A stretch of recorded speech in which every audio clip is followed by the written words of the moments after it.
In this video, we're going to explore how digital leadership is really shaping the next generation of e-commerce and digital commerce giants in Switzerland.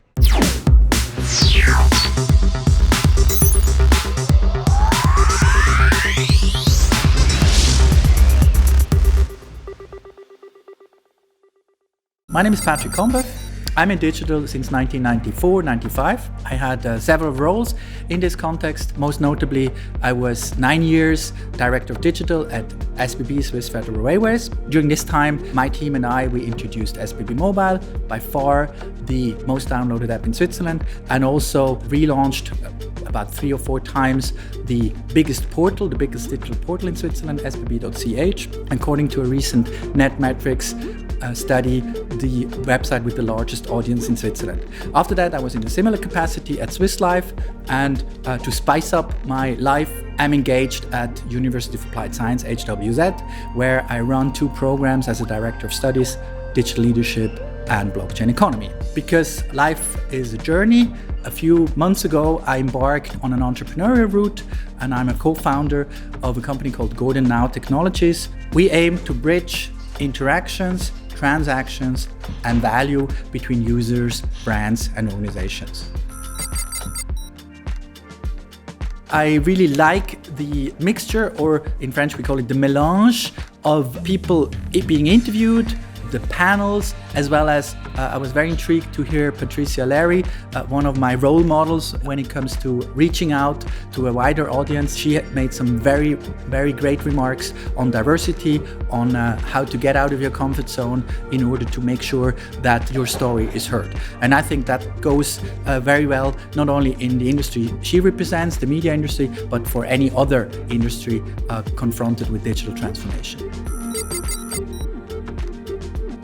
I think we stand at the crossroad. From a technology point of view, we all know mobile first, we get that, we're moving into kind of a similar direction, everybody. But to really stand out, I think we ought to look further on how to engage the users, how to reward users in a positive way so that users don't feel just treated as customers, but really as part of a growing ecosystem, as kind of prosumers. And there, I haven't seen too many examples whom I would consider role models. So that, I think, is kind of the next big thing.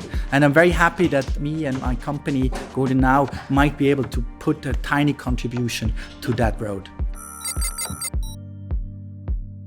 I really like the mantra of Jeff Bezos, which he introduced at Amazon. He said, start with the customer and work your way backwards. And that, I think, is the secret sauce everyone in our industry should really follow through. The 3 major trends in e-commerce, it's about interaction between people, the rest is technology. Technology is something you can buy, the deeper the pockets, the more you can buy, but that's not really a distinguishing factor. I also see another trend that it's kind of a cross-channel or omni-channel thing, which puts more emphasis on the retail experience, maybe even a retail experience which can be kind of replicated online.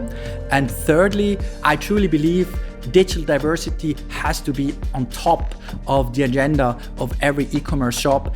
Currently, we see mainly male, pale and stale people running the show. It came out of marketing, it came out of technology, of IT.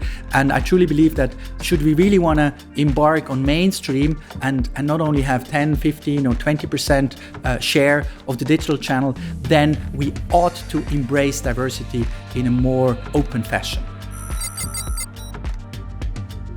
One thing is certain, it will be much easier, much more focused on customer experience, and probably replicating a 0-click experience or a half-a-click experience, something we already see in retail with Amazon Go, with other shop concepts.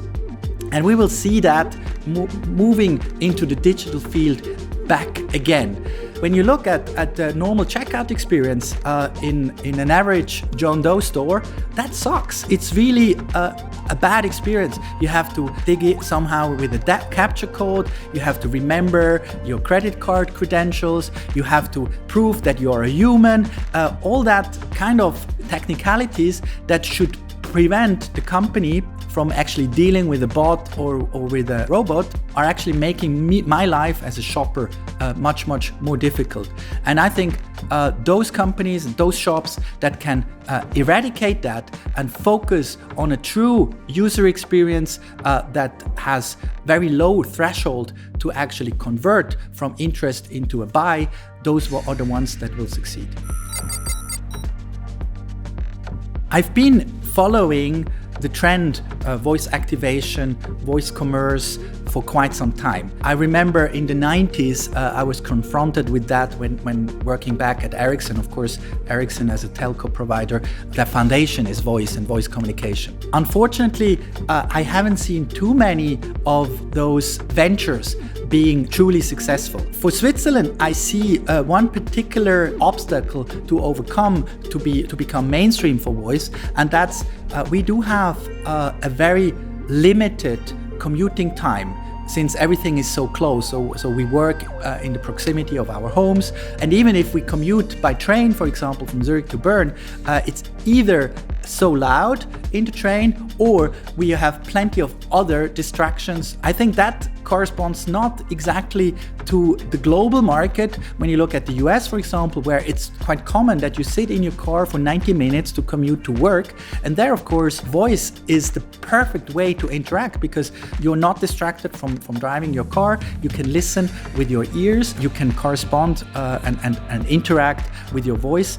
And that's something we just don't have the prerequisites in Switzerland for the big part of the population to actually contribute that voice becomes mainstream. In the next video, we're going to talk about the recent launch of Mia Car, changes in the e-commerce business, and how I imagine e-commerce to look like in 10 years.